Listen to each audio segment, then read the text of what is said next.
What creative endeavors will the pandemic continue to bring us in 2021? This piece certainly answers that question. We'll be talking to Tyshawn Sorey and one of his collaborators, Alan Pierson of Alarm Will Sound, about video chat variations.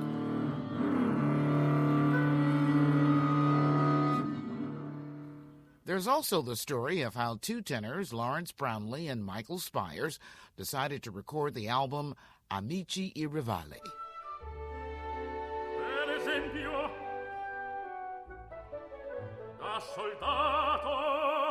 da soldato, sì signore. They have some funny stories to tell.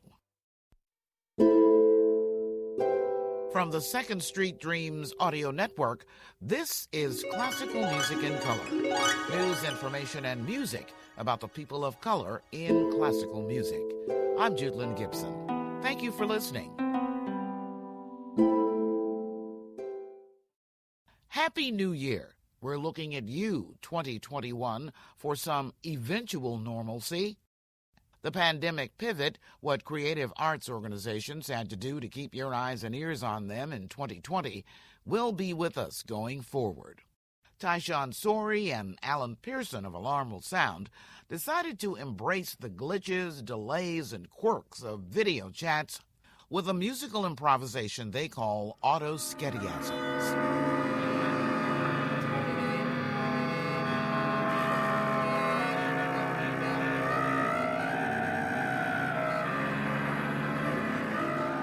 16 musicians in various locations around the country sat in front of their computers on Zoom while Tyshawn sat in front of a bank of monitors and conducted them.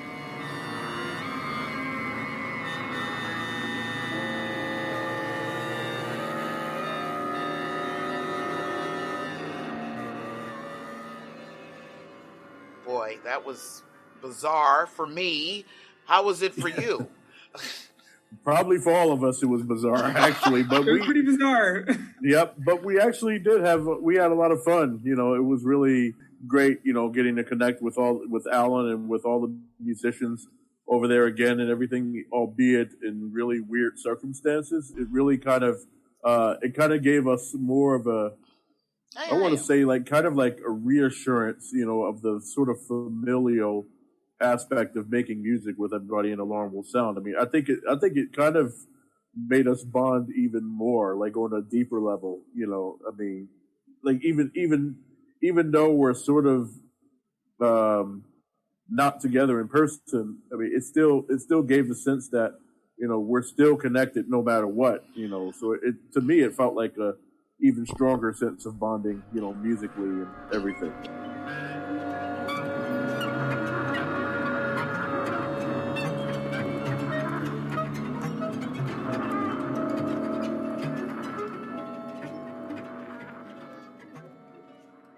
All right, Alan, why?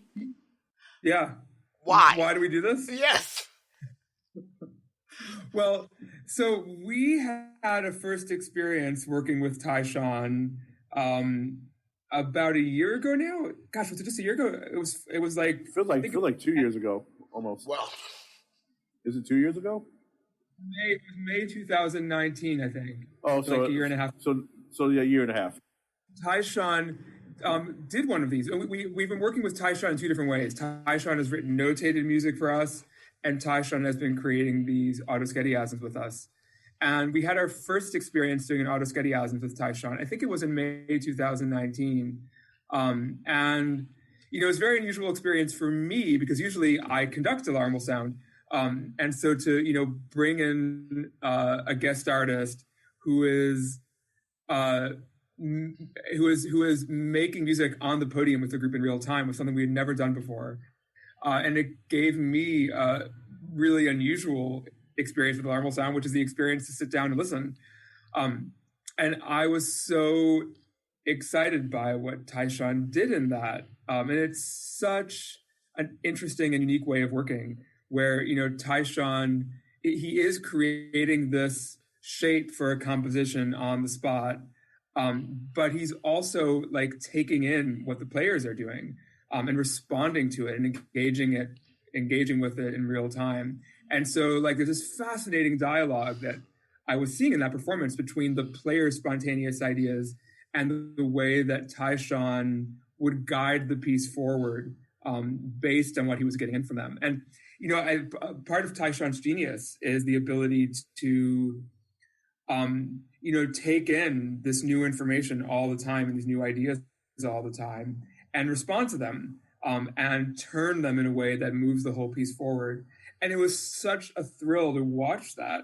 And it was one of the most exciting alarmal sound experiences that I've seen. And it was, the players were so intently on the edge of their seat in a way that's different from what happens in a piece that's all planned out.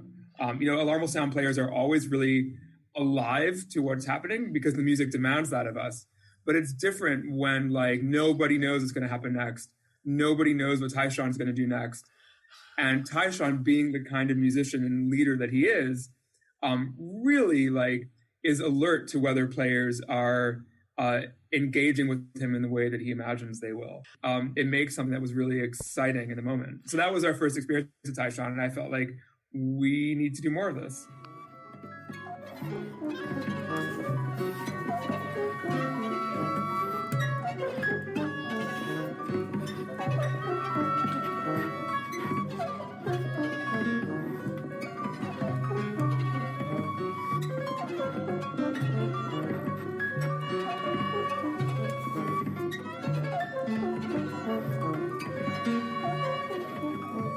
We asked Alan Pierson of Alarmal Sound if they plan to continue making music this way even after the pandemic is over. So many avenues have been opened up. Like the fact that, like, it never would have occurred to us that it was possible to, you know, collaborate with an artist, you know, to make music in real time with an artist who's in one location while the players are all spread out over the country. Like it never would have occurred to us. And the fact that that's possible is incredible. And like, that is not, you know, we're artists and we love to, like, whatever set of tools you hand us, we'll find a way to make art with. And the fact that our set of tools has now been expanded to include this possibility of remote real-time collaboration, that is not something I think we're going to put down. And what's next for you, Tyshawn, in this new year? Well, I have a few things coming up. Actually, I had a lot of premieres take place over the past several weeks or whatever, and so now that fire is starting to kind of settle. And so one was a piece for violin and orchestra, and another one was for cello and orchestra. And there was recently a video premiere of my Cycles of My Being from 2018, which is about the precarity of Black life in America currently.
Now I think what's going to be happening is there's supposed to be a recording of a project that I'm going to be doing with LA Opera. I'm not sure when that film is going to happen, but it's a piece that's based on the Paul Laurence Dunbar poem Death. So it's going to be a song that's based on that, sung by the great Amanda Lynn Bottoms, who's going to be singing it. So there's that coming up, and there's also future things that I'm going to be doing with Opera Philadelphia. There's a digital commission project that I just been asked to do. So you can stay tuned for that. That's going to be happening in the next year. And besides that, lots of solo music, music for solo violin and for solo cello. That's going to be coming soon as well. So 2021 looks to be a very, very busy year, and also into 22. But I'm very excited for these various projects or whatever. Like I said, 2021 looks fertile with music making in all sorts of ways. Thank you, Tyshawn Sorey and Alan Pierson of Alarmal Sound, for talking with me today and for allowing me to use some of your music on Classical Music in Color.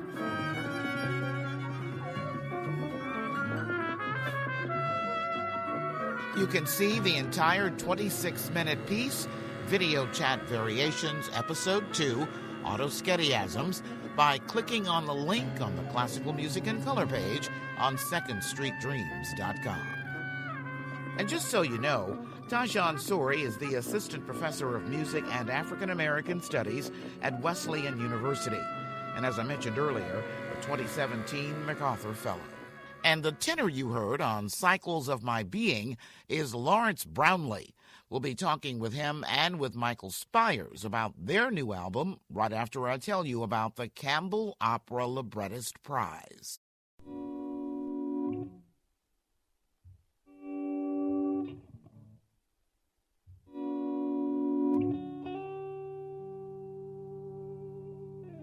The Campbell Opera Librettist Prize is named after Mark Campbell, who's been on a campaign to get some recognition for the people who write the story of an opera. The public perception often of a librettist is that the composer writes the music and the librettist comes in and fills in words. In my experience, and the experience of most of my colleagues, when we create contemporary opera, when we create new opera, it's usually the librettist that comes, it's usually the libretto that comes first. And so the librettist makes many decisions about the story, including this is where the aria is, this is where the big aria is, this is where the ensemble is, this is where the recit is. Of course, you work with the composer and the two of you figure these things out together eventually, but it usually starts with the librettist. I have yet to work with the composer, and I've worked with over 40 at this point. I have yet to work with a composer who says, I'm going to write the music first. They all want the story because that's what gives them the music. Campbell has written lots of words for well-known and award-winning operas like Silent Night. Kevin Putz won the Pulitzer for composing the music for Silent Night in 2012, leaving Campbell without a win. The Campbell Opera Librettist Prize is the first award of its kind in the history of American opera.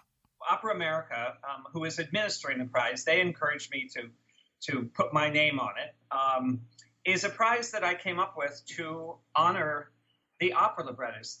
In the history of opera, there has never been a prize for an opera librettist. There are lots of prizes and awards for composers, but nothing specifically for an opera librettist. And I just thought it was about time. We keep talking about American opera, and that there's this great boom, this great era of American opera. But it really isn't American opera. It's mostly American opera written by white people, and usually by white men. So I think there will be preference. I don't even know if I should say this online, but there will be preference to people of color and women, because we're not hearing enough of their stories in opera. Is there going to be a money prize with this? The money is coming directly from my pocket, and I'm happy to do it. It's $5,000 for the first year. I was hoping it would be more, but I've had 21 cancellations, so it's a little bit tricky for me to fund this. But $5,000 is I feel adequate this year, and if I have a good year next year, I'll try to double it. It's something that will change every year, but the minimum amount is $5,000. Mark Campbell says the first step in applying for the Campbell Opera Librettist Prize is a letter of intent, which has to be submitted by January 21st. There are other opportunities listed and linked on the Classical Music in Color page on secondstreetdreams.com.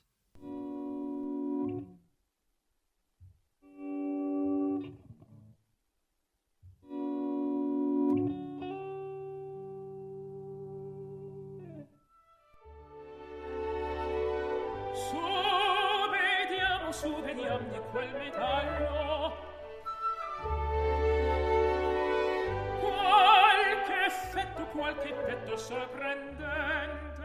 Tenor Lawrence Brownlee singing one of his signature roles as Count Almaviva in Rossini's The Barber of Seville. It's with tenor Michael Spyers.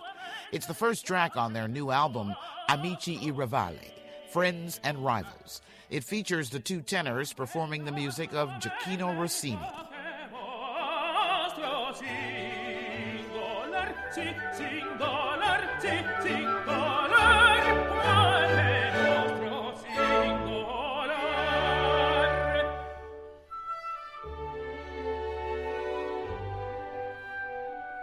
Voi dovreste travestirvi,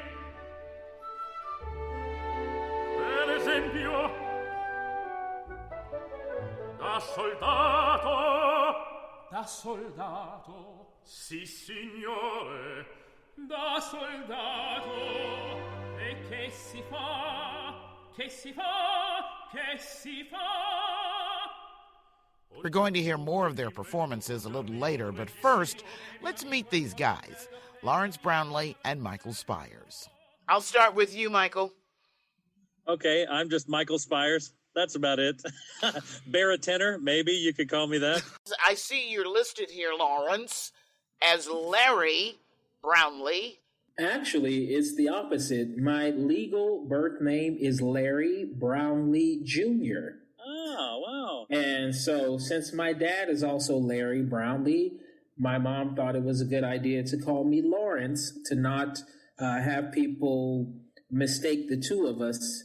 And there's even a funny story about that. The first day of school, I went to school and the teacher was asking for Larry. And I remember sitting in my seat thinking, why won't Larry answer when she calls his name? Who is this Larry that just won't answer? And then she comes in front of me and she says, you're Larry. And I said, my name's Larry. And I went home to my mom and I said, Mom, is my name Larry? Oh, I forgot to tell you. Larry is your legal name. So. That is great. So I've been equally called Larry and Lawrence my whole life, but then I had a teacher in graduate school who felt that Lawrence, since I had been called it my whole life, was a better stage name than Larry, so Lawrence. Gentlemen, I want to first of all thank you very much for taking the time to speak to me about this new album. And one of the first questions I have is, why did you do this? Michael, I'm going to let you go. Well, why did we do that? Because we're two crazy tenors and we like a good challenge. I think that's why, that's how we kind of started off on it. No, but more seriously, we thought that this is a perfect time to join our forces because we've always been friends. I mean, for well over a decade, we've known each other, but we never got a chance to really sing. And the interesting thing was, I think it was it 2017 or 2018? But Larry and I for the first time, we got to do a concert together in the Concertgebouw in Amsterdam. And as we were talking about repertoire, we both said we owe so much of our careers to Rossini. Why don't we just explore the Rossini duets that are so prominent in his music? And as we started discovering it and doing research, Larry came to me and said, I think we got something going here, and we should really program this. After we were finished with the concert, there were 3 or 4 standing ovations, and then there's someone in the audience. Yeah, no, we were like, wow, they really like us. And after the concert, we found that someone had taken a video of with their phone of us singing the Otello duet, and it went viral within a day. I think it was something like over 100,000 views and over 300,000 in a few days. And we noticed we've somehow hit a nerve. And people really like hearing us sing together because we are both tenors, but slightly different in timbre.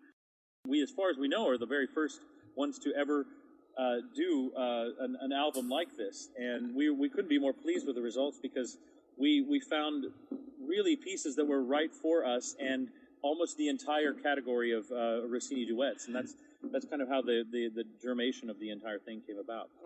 Now, Larry, I'm going to ask you, since he wonderfully explained how this thing came together, how did you put this album together during a pandemic? Well, it's interestingly enough that we recorded the album before the pandemic. Okay. And so it was one of the things that, thankfully we got it taken care of. Michael, who's a genius and a historian, rather, a sociopath, historian from as far as in terms of music and all this stuff. He just has a great memory. He's an encyclopedia of music, and so when we talked about it, we thought, as he mentioned, we did half of a program of these duets, but we wanted to put together a whole album. And so I tasked him. I said, look, find us the repertoire. And so he was just like, okay, I know a whole bunch of stuff. And so he started digging in various places, and he found all these pieces. So we recorded it in the summer of 2019 in Verona, in Italy, with Italian conductor and an Italian orchestra in an Italian city. And the album is mostly like 95% Italian. So there's a sense of authenticity with us presenting this repertoire. We'll continue our conversation with tenors Lawrence, Brownlee and Michael Spyers after you hear a track from their new album, Amici e Rivali. It's the duet between Otello and Iago in Act 2 of Rossini's Otello.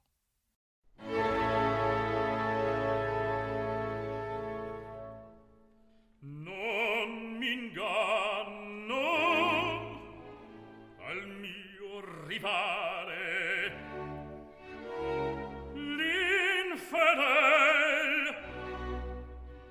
l'infedel vergato il foglio, già la fiera io non reggo, perso tutto al mio cordoglio, veleno, io mi sento già terror, io mi sento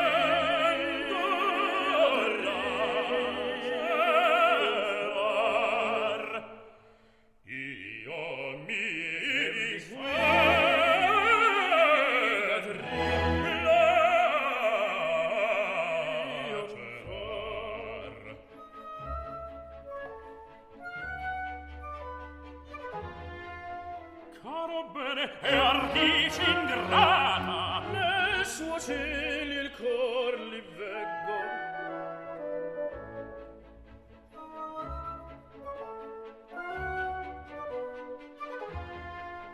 Ti son fida, ahimè, che leggo, quali smanie io sento al cor, quanta gioia sento al cor.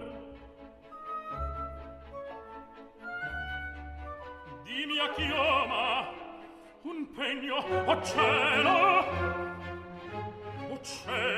rege lui l'atroce affetto, dove mai l'offerto pegno? Ecco il cedo con orrore.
di fardeggio ti calma lo spero invano. Che dici? Una furia al frigi, spingo la furia al frigi, unirla al fintarro, vedo se dai, lo giuro, e amor, io più non curo, t'affida i tuoi nemici, io dunque abbatterò.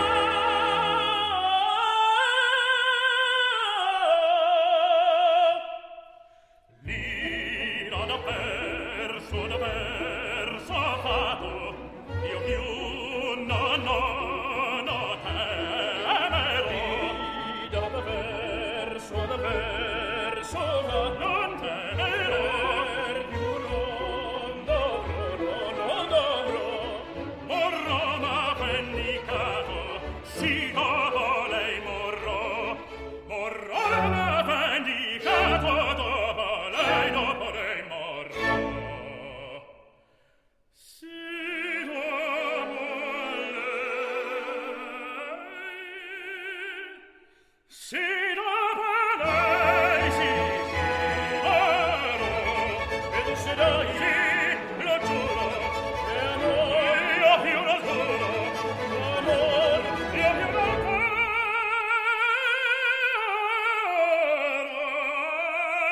l'ira da verso fato, io più non temerò.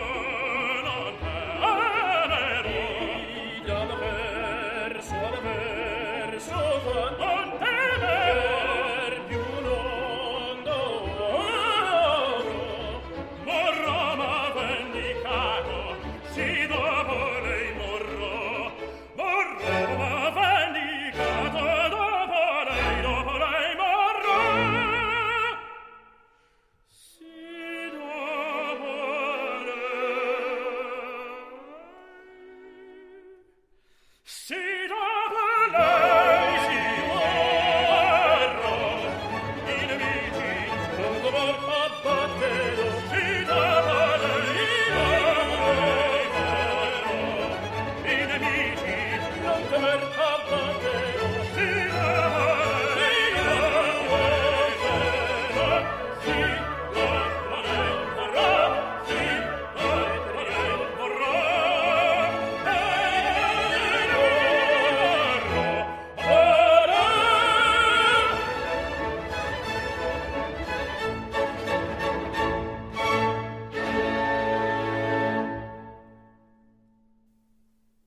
Tenors Lawrence, Brownlee and Michael Spyers singing the duet between Otello and Iago in Act 2 of Rossini's Otello. What was the experience like, Michael? Well, I mean, for us, it was one of the most intense recording sessions. I mean, honestly, I think I've been in the recording studio over 20 times, and I have to say that this was the most taxing vocally and concentrating-wise.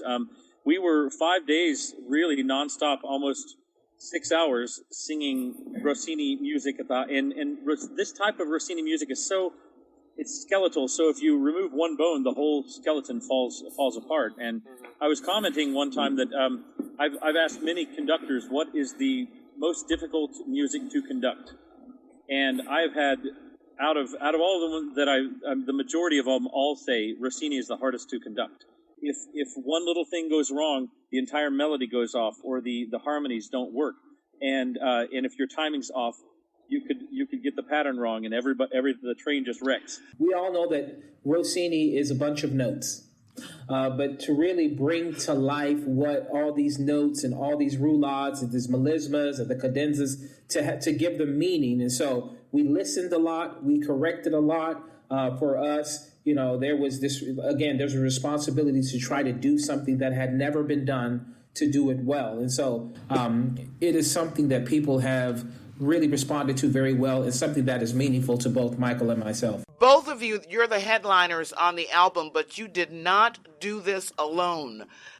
We had a wonderful team. So it started with our good friend, both of ours good friend and mutual colleague, Corrado Rivas, the conductor, who's been very important to both of our careers. And then we also had the wonderful orchestra, the Virtuosi Italiani, a group of musicians who are actually principals in various orchestras around the country of Italy, but they come together for special projects. And so it's a very high-level pickup band, but these are people who've known each other for many, many years. In addition to that, we had a fantastic mezzo-soprano, Tara Arat, to join us on a few pieces, and also an exciting young tenor who's taking the world by storm, Javier Anduaga, who was a tenor who joined us for the Armida duet, a trio, and then a duet with also Michael. And then Daniel Zale was our producer, and we had a great team. Arato Warner, everybody came together, but the thing that's been great about this project is there was so much of a desire from every single person that was involved with this to do this well. And so we're fortunate to have had an incredible team. I've got one more question for you, Lawrence. How does this album, if it does, advance your diversity program? Or you... Does it... Well, diversity in itself, is it saying, hey, this checks the box of diversity? I think the very fact that it brings me, along with Michael, obviously, to the forefront, and to see two people that look different, that sound different, to come together in unity, to make this music intentionally, I think it always does a good thing for diversity. When I think about diversity, it just doesn't mean Black people get a chance. I think you just see them and they become the regular, the norm. It's just like, Denzel Washington said, the reason why, there hasn't been a leading Black man that has won the Academy Award is because it's never been done. And the thing is, it needs to happen. We need to stop talking about it when it happens. So now that it's happening with Michael in projects like this, it's the norm, and people their minds aren't blown anymore. They're just like, it is the norm. We accept it. A very high level quality thing with two people who look fine, that weren't in any way restricted to come together to create this beautiful project. And you guys have never done an opera together. Is it because you're both tenors? What's the reason? No one's just hired us. And also, to be quite honest, that is also a part of the master plan, that people will say, we need to put these two guys on the stage to do an opera together. There you go. All right. Gentlemen, thank you very much. As for what they're doing now, Michael Spyers is the artistic director of his hometown opera company, the Springfield Regional Opera in Missouri. He's also known as a performer/impresario. Lawrence, or Larry Brownlee, is expanding audience diversity, among other duties, as the artistic advisor for Opera Philadelphia. He is also a peace ambassador for a new initiative called Opera for Peace. We'd like to thank them for allowing use of some of their music for classical music in color.